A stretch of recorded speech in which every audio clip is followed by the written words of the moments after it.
Hi, all my moms and faith friends. How are you guys doing?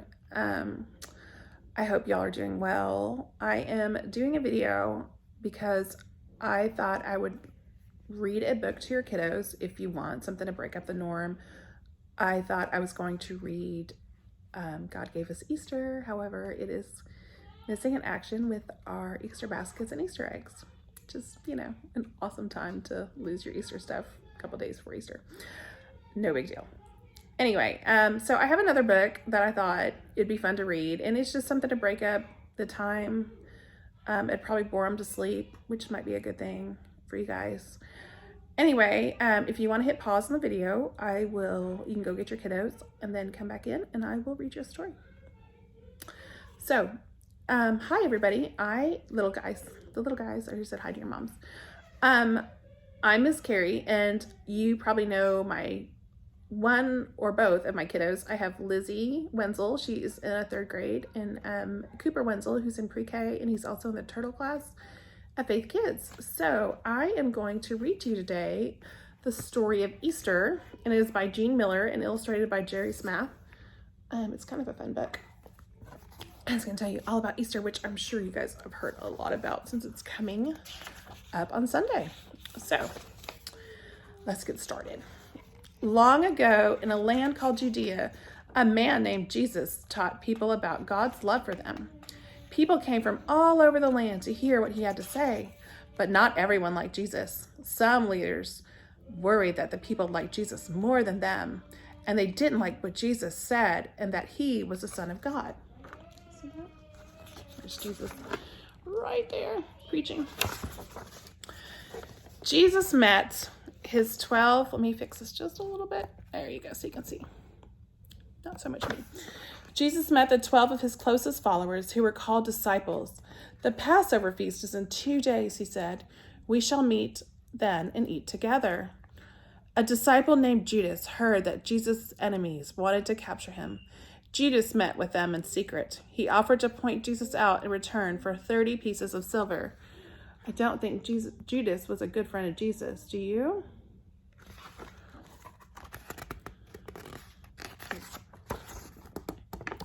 Yes, okay. Jesus and his 12 disciples gathered together for the Passover feast. As they ate, Jesus watched them sadly. One of you will betray me to my enemies, he said. This upset the other disciples. They stared at each other, wondering who could betray Jesus. Judas slipped out of the room as soon as he could. Jesus asked for God's blessing on the bread and then broke it and gave it to the disciples.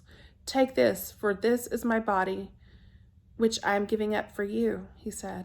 Take and eat. Holding up a cup of wine, Jesus gave thanks and shared it with his disciples, saying, This is my blood poured out for you. Take and drink. You see Judas hiding back there? That is not a good friend, you guys. After the meal, Jesus took his disciples to the Garden of Gethsemane. He asked them to come with him and keep him company while he prayed to God. But after a while, the disciples fell asleep. Jesus sadly watched their slumber. He knew he would soon be leaving them. Suddenly, Judas arrived with a large band of men. He went up to Jesus and kissed him. That was the signal that Jesus' enemies were waiting for. They surrounded Jesus and led him away. Terrified, the disciples fled. When Jesus saw this, he regretted what he had done. Judas tried to return the money Jesus' enemies had paid him, but it was too late. He had already done his bad deed, didn't he? Roman soldiers took Jesus to a place called Golgotha. There he was crucified along with 2 thieves. Before he died, Jesus asked God to forgive those who had betrayed him. A man named Joseph of Arimathea asked for permission to bury Jesus. He tenderly wrapped the body of Jesus in fine white linen and laid him in a tomb carved in a rock. 2 grieving women, Mary Magdalene and Jesus' mother Mary, watched as Joseph closed the entrance with a large stone. So some of you might not know what grieving means, because that's a new word. It's kind of big. And grieving means sad, and you can see both Mary and Mary Magdalene are very sad. 3 days passed. Mary, the mother of Jesus, and Mary Magdalene came to visit the tomb. They were greeted by a beautiful angel. The tomb is empty, the angel told them. Jesus has risen to heaven, as he said he would. You must travel to Galilee, where you will find him.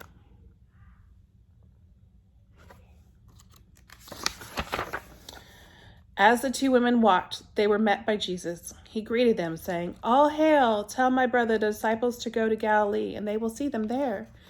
Jesus met his disciples in Galilee. He spoke to them, saying, Go among the nations and teach my words. Baptize the people in the name of the Father, Son, and Holy Spirit. And Jesus comforted them, telling them to remember that he would be with them always until the end of the world.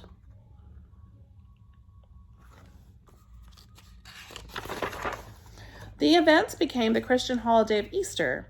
The final week of Jesus' life came to be known as Holy Week, which begins with Palm Sunday, which was last Sunday. And some of us made palms to have up at the church. Did you see them on Sunday's broadcast? They were there. On that day, the Sunday before Easter, Jesus had entered Jerusalem.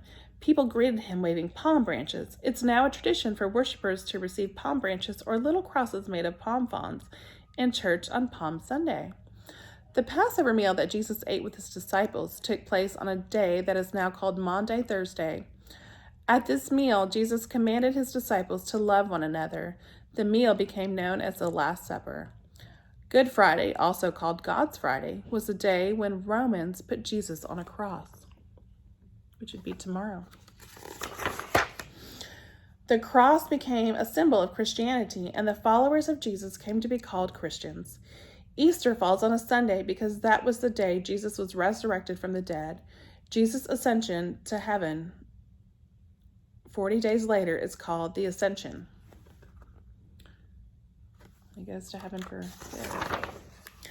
Spring flowers are used to decorate churches and homes for Easter. The favorite and beloved of Easter plants is the beautiful white Madonna lily. Christians consider Easter their most important holy day. There are special church services on Easter Sunday. People wear their best clothes and families, friends gather for a festive Easter dinner. Now, we probably can't do all that this Sunday, this Easter, but we can still call our friends and we can probably wear our best PJs to church and watch Pastor Harry and Pastor Jennifer and Sid and listen to the crew sing. And we'll all be together. We'll still all be one. In many cultures, eggs are a symbol of life. This is why brightly colored eggs are an important part of Easter celebrations. Long ago at Easter time, people put colored eggs in grass nests made to look like birds' nests. Today, people decorate Easter baskets with ribbons, spring flowers, and fill them with colored eggs and Easter candy.